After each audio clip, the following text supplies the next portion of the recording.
예수님을 바르게 이해하지 못하고 예수님의 역사하시는, 예수님 안에서 역사하시는 성령님을 깨닫지 못하면, 그렇게 되면 오늘 본문에 나온 서기관들처럼 이렇게 예수님을 반대합니다. 그런데 오늘 본문을 읽으니 그들뿐이 아니라 예수님의 친족들, 가족들도 그랬습니다.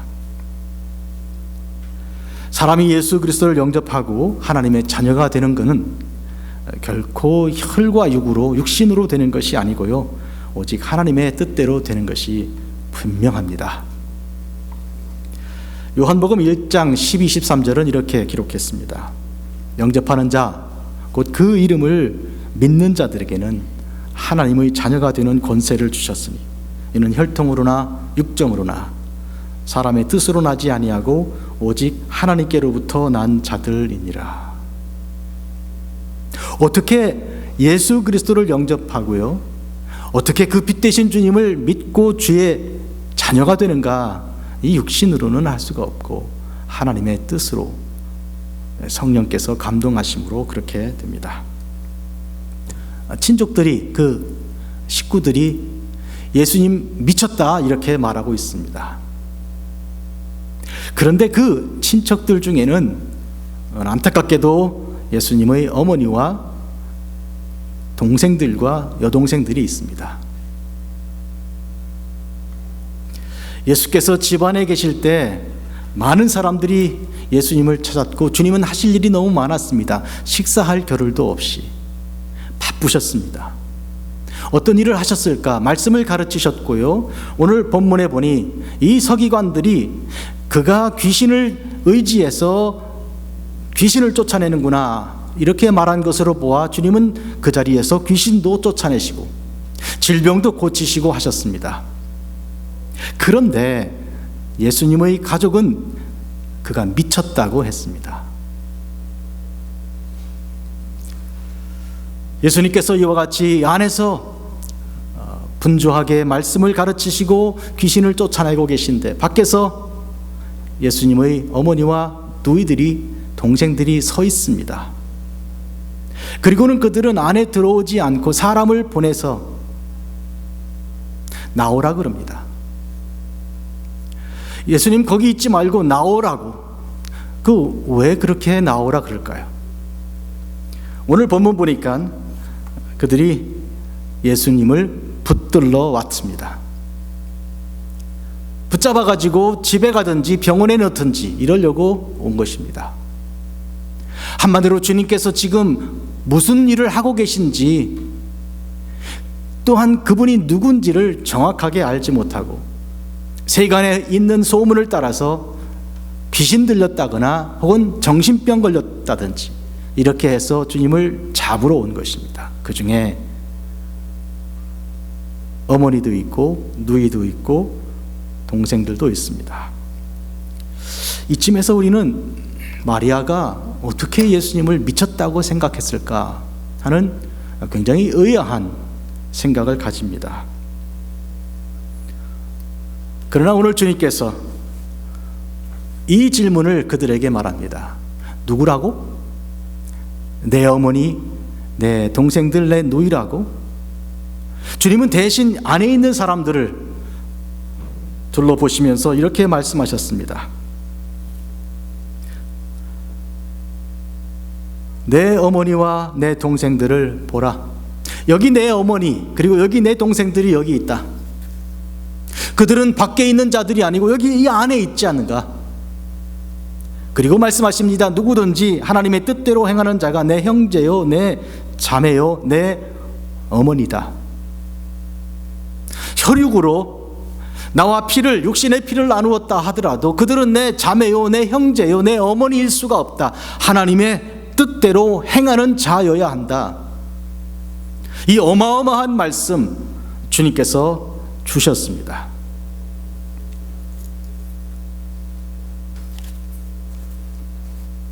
문제는 혈과 육이 아닙니다. 문제는 하나님의 뜻을 실천하고 순종하는 것입니다. 사람이 예수님을 믿고 그리고 그리스도인이 되면 이전의 모든 관계는 정리가 됩니다. 육신의 관계는 거기서 멈추게 되는 것입니다. 전혀 새로운 영적 관계가 만들어지는 것입니다. 이것은 굉장히 놀라운 사실입니다.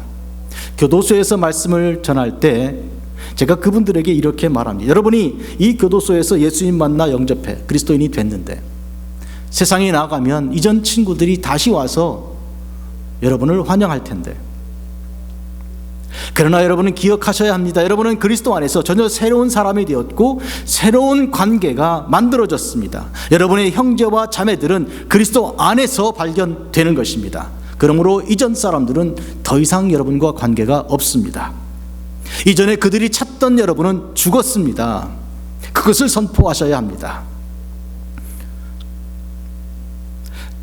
몇 가지 성경의 예를 들어드립니다. 다윗은 무엇보다도 영적 관계가 얼마나 중요한지 깨달은 사람입니다. 그는 하나님을 사랑하였습니다. 하나님께 드리는 예배를 정말로 사랑했습니다. 그는 성전에 법궤가 들어갈 때 얼마나 기뻤던지 춤을 추는데 옷이 벗겨져 아무것도 몸에 걸친 것이 없는 것도 그는 알지 못했습니다. 그때 그의 아내가 그를 업신여기고 우습게 여겼습니다. 여러분, 그의 아내가 그와 마음을 같이 하지 않고 있는 것입니다. 그의 기쁨을 헤아리지 않고 있는 거예요. 그리고 말합니다. 당신이 왕입니까? 채신머리 없이 무슨 일입니까? 그때 다윗은 그에게 말했습니다. 내가 얼마나 기쁘고 하나님이 나를 얼마나 기뻐하는지 너는 알지 못하는구나. 이제부터 너에게는 영원히 아이가 없을 것이다.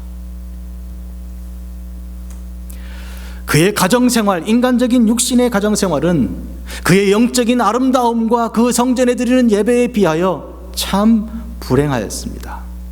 자녀들 사이에 살인이 일어났고 자녀들 사이에 간음이 일어났습니다. 심지어 아들 하나는 아버지를 죽이기 위해서 군사를 일으켰습니다. 왕위를 빼앗기 위해서 추격하였습니다. 아버지는 아들의 추격을 받아 울면서 예루살렘을 빠져나가 시내를 건너면서 이런 시를 지었습니다. 시편 제3편입니다. 그 표제는 이렇게 기록됐습니다. 다윗이 그 아들 압살롬을 피할 때 지은 시. 그러니 다윗은 부인에게서나 아들, 딸들에게서나 영적으로 그 친밀감을 얻지 못한 사람이었습니다. 그러나 그에게는 영적으로 깊이 연결되어 있는 아름다운 믿음의 사람들, 함께 예배드린 사람들이 수도 없이 많이 있습니다. 그가 기록한 시편의 그 많은 시들은 함께 예배한 사람들을 함께 우리에게 보여주고 있습니다. 특히 그에게 3명의 용사들이 있었습니다. 그가 목이 말라서 누가 나에게 물을 줄 수 있을 것이냐, 원수들이 둘러싸서 포위된 상태였습니다. 물 없는 곳에서 죽게 생겼는데 그 말을 들은 3명의 용사들이 적진을 뚫고 나가서 물을 길러 다시 적진을 뚫고 안으로 들어왔습니다. 거기가 어디라고 들어옵니까? 나갔으면, 포위망을 뚫고 나갔으면 도망쳐버려야 되는데 그들은 물을 길러서 다윗에게 물을 주기 위해서 다시 포위망을 뚫고 그 안으로 들어온 것입니다. 다윗은 그 물동이를 들고 그것을 땅에 부어버리면서 하나님께 이렇게 기도하였습니다. 하나님, 내가 이 사람들의 피를 어떻게 마시겠습니까? 주님께 드립니다. 다윗은 이와 같이 육신의 관계를 의지할 수 없는 상황이었고 대신 하나님 주시는 영적인 관계 속에서 그는 새로운 관계의 형성을 본 것입니다. 요시야라는 왕은 종교개혁을 하나님 말씀을 따라 했던 위대한 왕입니다. 그는 말씀을 발견했고 그 말씀을 따라 성전과 그리고 유대 지역과 이스라엘의 모든 우상들을 없이하였고 우상 섬기는 자들을 폐하였습니다. 그런데 그를 따라 그를 지원하고 함께 그 어려운 일을 감행한 자들은 가족이 아니었습니다. 북쪽에서 내려온 예레미야 같은 그런 예언자들이요, 소수의 제사장들이었습니다. 사도 바울의 경우를 예를 들죠. 그가 로마서를 보낼 때 마지막 부분에 이런 말을 기록하고 있습니다. 16장입니다. 주 안에서 택하심을 입은 루포와 그의 어머니에게 문안하라. 그 어머니는 곧 내 어머니니라. 여러분, 바울은 그 13편 되는 그 편지와 사도행전을 통해서 그는 그의 친어머니가 누군지, 그의 친아버지가 누구인지를 우리에게 알려주지 않습니다. 우리는 알 수 없습니다. 그런데 지금 바로 이 사람, 이 여인을 내 어머니라고 말하고 그렇게 소개하고 있습니다. 누굽니까 이 사람이? 루포의 어머니인데, 루포는 바울과 형제지간이 아닙니다. 그는 예수님의 십자가를 억지로 졌던 구레네 시몬의 아들이죠. 그러니 이 여인은 이 구레네 시몬의 아내입니다. 그런데 어떻게 그가 사도 바울의 어머니라고 말할 수 있습니까? 구레네 지역은 우리가 알 수 없는 그 북아프리카의 어느 항구 도시입니다. 그 먼 데서 이 예루살렘까지 유월절을 지키러 왔던 어떤 사람이 억지로 십자가를 지고 주님을 만난 이후에 그가 집으로 돌아가서 복음을 전했고, 그 중에서 두 사람, 그의 아들 하나와 그의 아내가 지금 로마에 가 있습니다. 로마는 핍박의 한가운데 있고 호랑이 사자굴입니다. 땅에 들어가 카타콤에서만 예배드릴 수 있는 그런 지경에 그가 가서 복음을 전하고 있고, 그의 어머니도 거기 있습니다. 바울은 그와의 관계 속에서 내 어머니라고 말한 것을 보할 때 이미 사도 바울의 사역에 큰 역할을 감당했고, 그리고 사명을 가지고 바로 로마로 갔던 것입니다. 또한 바울에게는 아들들이 있습니다. 그는 결혼하지 않았기 때문에 육신의 아들은 존재하지 않습니다. 하지만 그는 내 참 아들들이라고 소개하고 있습니다. 하나는 디모데입니다. 디모데전서 1장 2절, 믿음 안에서 참 아들 된 디모데에게 편지하노니. 디모데에 대해서 그는 뜨거운 감정을 가지고 있습니다. 그가 병이 든 것도 생각해서 그를 치료하기 위해서 애를 쓰고 기도하고 있습니다. 또 그의 눈물을 늘 생각하고, 그가 마음이 여려서 자주 우는 것도 알고 있고, 그의 그 믿음을 준 그의 어머니와 그의 외할머니도 알고 있습니다. 그만큼 가슴에 두고 있는 사람입니다. 그에겐 또 다른 아들이 있는데 디도입니다. 디모데에게는 2번 편지를 썼고, 특히 2번째는 마지막 유언으로 쓴 편지입니다. 사형 집행당하기 직전에 쓴 디모데 후서입니다. 너는 어서 오라, 겨울이 되기 전에 어서 오라 기다리는 그 아들이었습니다. 디도에게도 하나님의 교회를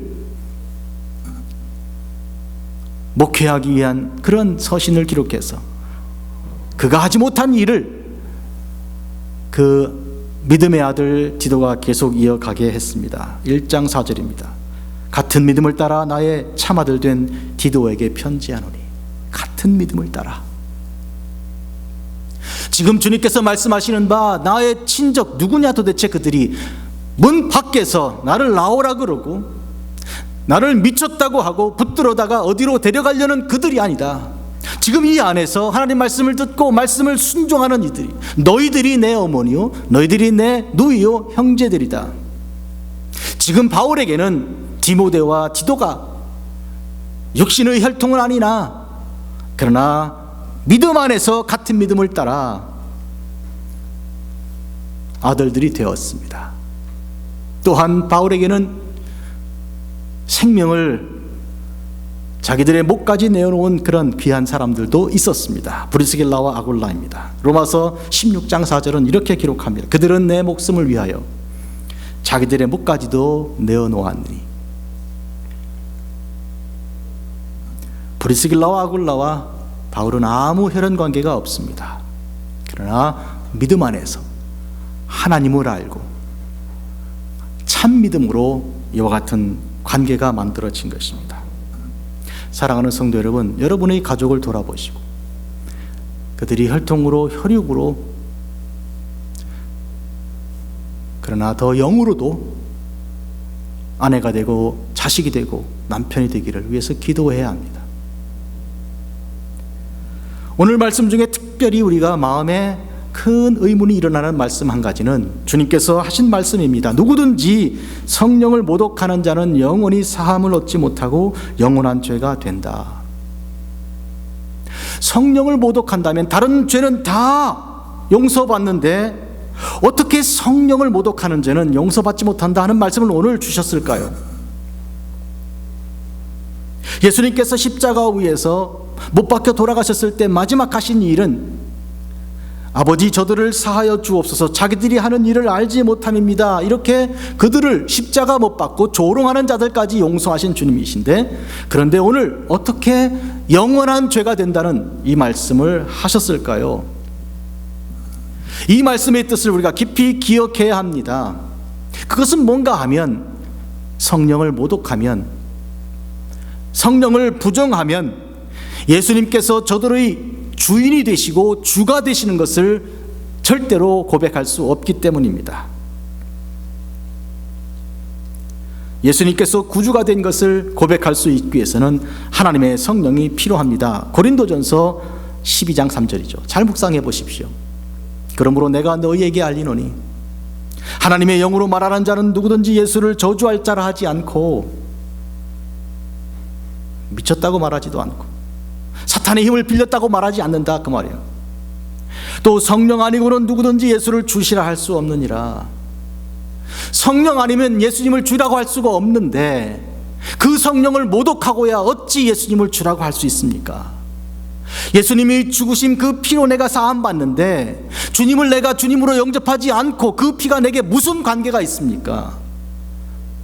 히브리서에 피 흘림이 없은즉 사함이 없다 했고요, 그 피는 예수님의 피인데 그가 내 구주인 것을 고백하지 않고야 어떻게 그 죄가, 내 죄가 사함받습니까? 그래서 하는 말입니다. 성령을 모독하면 예수를 그리스도로 고백할 수가 없기 때문에, 그래서 원천적으로 성령 모독은 사함받지 못하는 죄가 되는 것입니다. 오늘 문제는 그러므로 하나님의 성령이 내게 임하는 것입니다. 그런 의미에서 오늘 밖에 서서 예수님을 나오라고 사람을 보낸 그들은 지금 문제가 뭐냐면 성령이 없는 것입니다. 하나님의 성령으로 다시 거듭난 것이 아닙니다. 하나님의 성령을 따라서 육신이 아닌 혈육이 아닌 그 어떤 것이 아니라 하나님의 성령의 관계가 되어 있지 않기 때문에 그들은 예수님을 알지 못하고 미쳤다고 생각한 것입니다. 또한 안에 있는 사람들 중에 바로 이 서기관들이 그런 것입니다. 주님께서 그들을 불러다가 하신 말씀을 보니 그들은 안에 지금 들어와 있습니다. 하지만 그 안에서 그들은 예수님께서 바알세불 같은 마귀에게 붙들려서 귀신을 쫓아낸다고 말하고 있습니다. 성령의 역사를 마귀 역사로 말하고 있으니 성령을 모독하는 자들입니다. 분명히 성령의 역사인데 왜 그것이 마귀 역사로 보입니까? 성령을 모독한 것입니다. 그러므로 그 죄는 사함받지 못할 것이다. 그들에게 성령이 임하지 않고는 절대로 사함받지 못한다. 그런데 여러분, 주님께서 이 선언을 하신 것은 그냥 그것으로 피어리엇, 그걸로 끝이 아닙니다. 이 점을 우리가 기억해야 합니다. 한때 성령을 모독하고 한때 성령을 부인하고 살았다고 해도 주님께서 우리에게 오셔서 성령을 주십니다. 성령을 우리에게 선물로 주시는 우리 주님, 부활하신 주님을 보고도 듣고도 믿지 않고 방의 문을 걸어 잠그고 두려워 떨고 있던 그들에게 주님께서 나타나셨습니다. 요한복음 20장에 따르면 주님께서 그들을 향하여 숨을 내쉬사 이르십니다. 성령을 받으라. 너희가 누구든지 누구의 죄들을 사하면 사하여질 것이요 누구의 죄든지 그대로 두면 있으리라. 성령을 받으라. 주님께서는 두려워하는 자들, 성령 없이 사는 사람들을 찾아가셔서 저들에게 성령을 주십니다. 믿으십니까? 성령을 주시는 것입니다. 또한 주님께서 문을 두드리라, 찾으라, 구하라 말씀하십니다.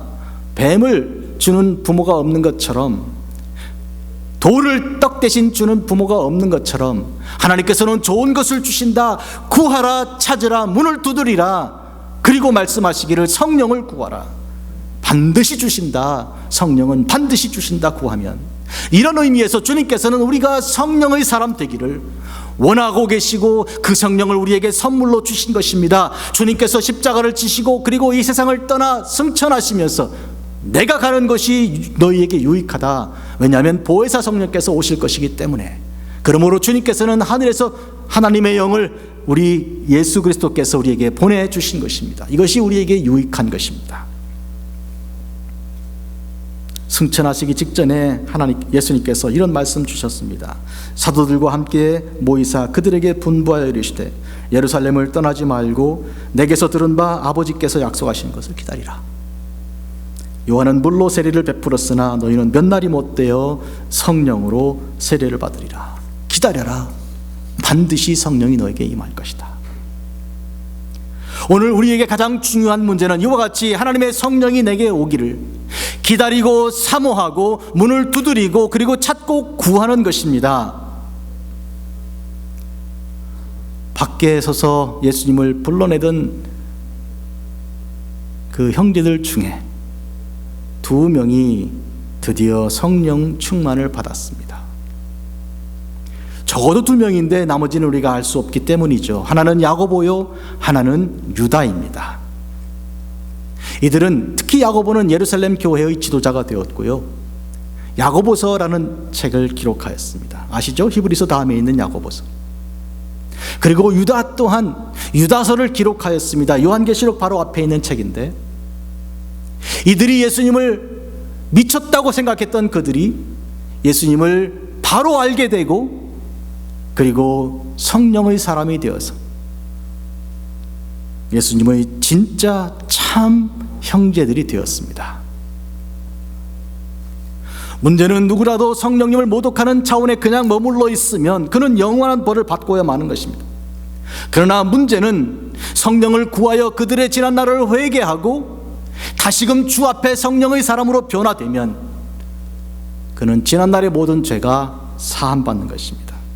우리는 하나님의 교회를 떠나지 말고 우리 주님께서 말씀하신 것처럼 예루살렘을 떠나지 말고 성령을 기다리라. 하나님께서 말씀으로 약속하신 그 말씀대로 성령을 주십니다. 예루살렘을 떠나지 말고. 지금 세상이 교회를 떠나 흩어지는 분위기입니다. 그러나 우리는 기억해야 합니다. 하나님의 교회를 떠나지 말고 하나님의 교회에서 성령을 기다리라. 주께서 주시는 말씀입니다.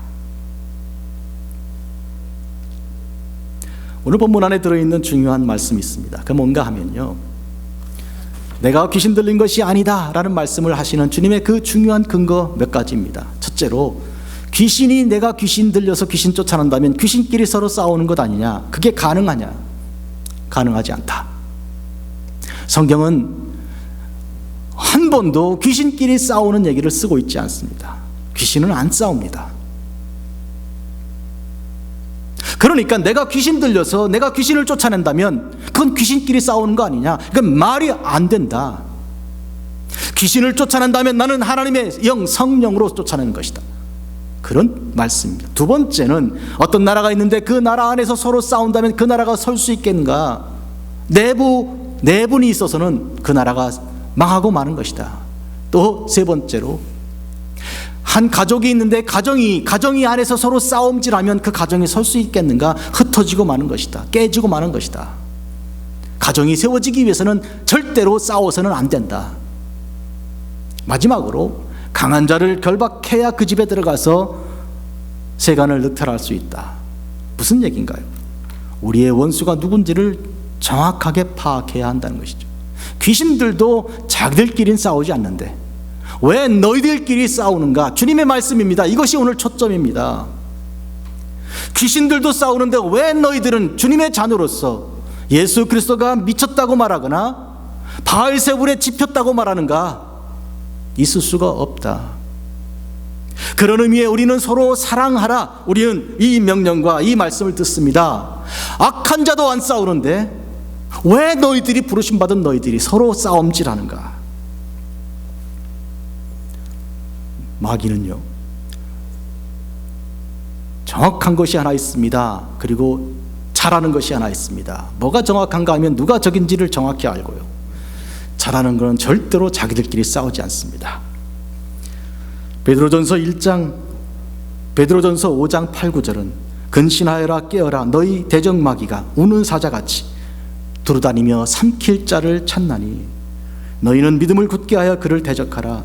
이는 세상에 있는 너희 형제들도 동일한 고난을 당한 줄 압니다. 여러분, 우는 사자 같은 마귀가 지금 삼킬 자를 찾고 있고요, 그들은 너희 형제들이다. 우리 믿는 형제들이다. 그들은 자기들끼리 삼킬지 않습니다. 절대로 자기들끼리 싸우지 않습니다. 그런 의미에서 오늘 우리가 알아야 할 것은, 오늘 우리는 원수가 누군지 알아야 합니다. 우리는 원수지간이 아닙니다. 우리는 형제요, 우리는 자매들입니다. 우리끼리는 싸워서는 안 됩니다. 이 점이 대단히 중요한 주제입니다.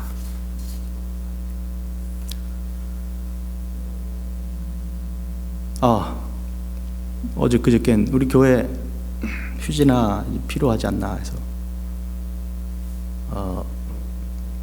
교회 가까운데 스마리안 파이널 갔다가 못 들어갔어요. 이 주차장에 차들이 움직이질 않아요. 잘못 들어왔구나. 그래서 다른 스마리안 파이널 갔더니 그 섹션이 다 비어 있어요. 그리고 눈동자들이 많이 달라졌어요. 지금 우리의 원수는 그게 아닌데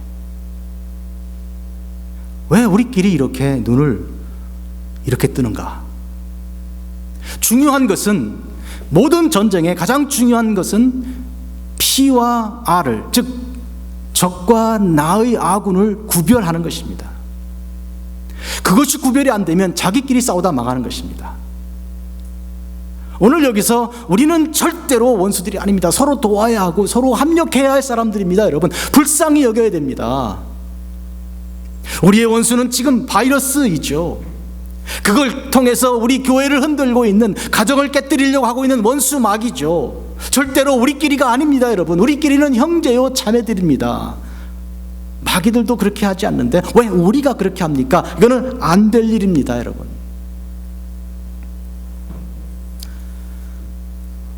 최근 한국에서 인기를 끌고 있는 노래 하나 있습니다. 원래 이것은 우리나라에 소개될 때 복음성가로 소개된 것입니다. 미국 남부의 찬송가로 출판된 것이죠. 가사 또한 찬송가에서 난 가사입니다. 이 풍진 세상을 만났으니 우리 할 일이 무엇인가? 믿음과 소망과 사랑 중에 제일은 사랑이라.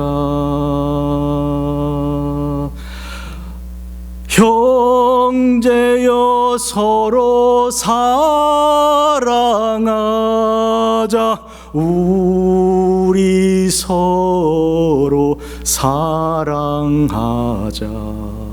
사랑의 주님 계명 지켜 힘써서 사랑하자.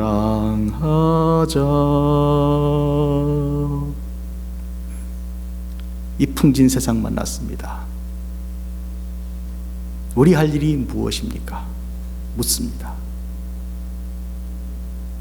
형제여 서로 사랑하자. 우리 서로 사랑하자.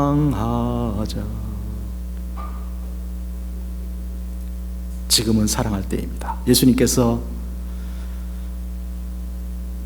요한복음 15장에 이런 말씀 주셨습니다. 내 계명은 내가 너희를 사랑한 것 같이 너희도 서로 사랑하라 하는 이것이니라. 내가 이것을 너희에게 명함은 너희로 서로 사랑하게 하려 함이라. 정리하겠습니다. 두 개의 공간이 있네요. 하나는 주님이 계신, 주님께서 말씀을 주시고 그리고 질병을 고치시고 그리고 귀신을 쫓아내는 공간이 있습니다. 거룩한 주님의 공간이죠. 그런데 그 안에 있는 사람들 중에 이 서기관들이 주님을 비난하여 바알세붑에 집혔다고, 귀신에 들려서 귀신을 쫓아낸다고 하는데, 주님이 누군지를 알아야 합니다. 주님께서 하시는 일이 무엇인지 알아야 합니다. 지금은 우리가 기억해야 합니다. 주님은 어떤 분이신가? 주님은 지금 무슨 일을 하고 계신가? 주님은 하나님의 아들이시고 성령의 역사하심으로 우리를 구원하고 계십니다. 두 번째로, 바깥에서 서서 사람을 보내 주님을 나오라고 하는 그 친족들을 생각합니다. 우리는 어디 서 있습니까? 우리는 주님 안에 주님 말씀을 듣는 자입니까? 아니면 바깥에 있는 자입니까? 바깥에서 주님을 나오라 하지 말고 우리가 주님께 걸어 들어가야 할 것입니다.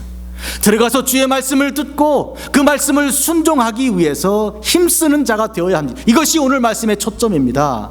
여러분, 오늘 고맙고도 감사하게도 그 중에 두 형제가 결국은 들어와서 주의 말씀을 들었고, 지금 당장은 아닐지라도 주님께서 죽으신 이후에 부활하신 주님을 만났고, 그리고 성령을 받아서 그들은 교회의 지도자가 되었습니다. 야고보와 유다라고 말씀드렸습니다. 오늘 우리가 만일 바깥에 서 있다면 우리는 안으로 들어가야 합니다. 마르다와 마리아가 있는데, 마리아는 주님 안에 그 방 안에서 주의 말씀을 듣고, 마르다는 바깥에 부엌에 있지 않습니까? 그리고 불평하지요. 왜 그를 나오라고 해서 나를 도와달라고, 안에 있는 자를 끌어내려는 그런 생각을 가진 자가 마르다였습니다. 그러나 주님께서는 더 좋은 것을 택했다고 마리아를 두둔하셨습니다. 오늘 우리가 기억해야 할 것은 밖에 있다면 안으로 들어와야 할 것이고, 안에 있다면 오늘 우리가 주님 하시는 말씀을 귀 기울여 들어야 할 것입니다. 이 모든 일은 성령 충만으로 가능합니다. 그래서 다른 걸 구하기 전에 여러분, 하나님 저에게 성령을 주십시오. 성령이 없으니 겁만 납니다. 성령 충만하지 않으니 세상만 보입니다. 성령이 나를 주장하지 않으니 세상 것들만 보이고 실망만 하고 답답하기만 하고 눈물만 납니다. 주님, 어떻게 하면 좋습니까? 내게 성령을 주십시오. 이렇게 기도하면 주님은 반드시 주시겠다고 약속했습니다. 구하라, 찾으라, 문을 두드리라, 반드시 준다. 성령이 충만한 자가 되어서 성령 안에서 발견하는 참 어머니, 참 아들, 그리고 참 형제와 자매들과 함께 이 세상에서 사랑하며 살아가시기를 빕니다. 여러분, 내 형제와 내 자매와 내 어머니 되시는 여러분들은 그리스도 안에서 이 아름다운 놀라운 관계 속에서 함께 서로 사랑하면서 이 세상을 끝까지, 저 천국에 이를 때까지 복음 증거하면서 살아가기를 주의 이름으로 축복합니다. 아멘. 기도하겠습니다. 거룩하신 주 아버지 하나님, 오늘 주님께서 주신 말씀을 깊이 생각합니다. 온 세상이 혼란스럽습니다. 노아의 홍수 때와 같이 세상을 강타하는 홍수의 물결처럼 코로나 바이러스가 창궐하고 있습니다. 이러한 때 하나님의 교회는 거룩해야 하겠습니다. 사랑하는 아버지 하나님, 저희들을 불쌍히 여겨 주시옵소서. 예수 그리스도를 머리로 모신 교회가 하나가 되게 하시고, 주님의 몸된 교회 안에 모든 형제들이 서로 사랑하게 하옵소서. 밖에 있지 말고 안으로 들어와 함께 예배 드리게 하옵소서. 이와 같이 온라인으로 연결되어서 한 마음과 한 뜻으로 예배하는 우리 금문 모든 성도들과 온 세상에 있는 모든 하나님의 지체들을 불쌍히 여기고 긍휼히 여겨 주셔서 저들이 있는 자리에서 거룩한 주님을 모시고 예배하는, 말씀을 순종하고 실천하는 복 있는 종들 되게 하옵소서. 이것 또한 지나가리라. 반드시 주께서 물리쳐 주실 것을 믿습니다. 예수님의 이름으로 기도합니다. 아멘. 하늘에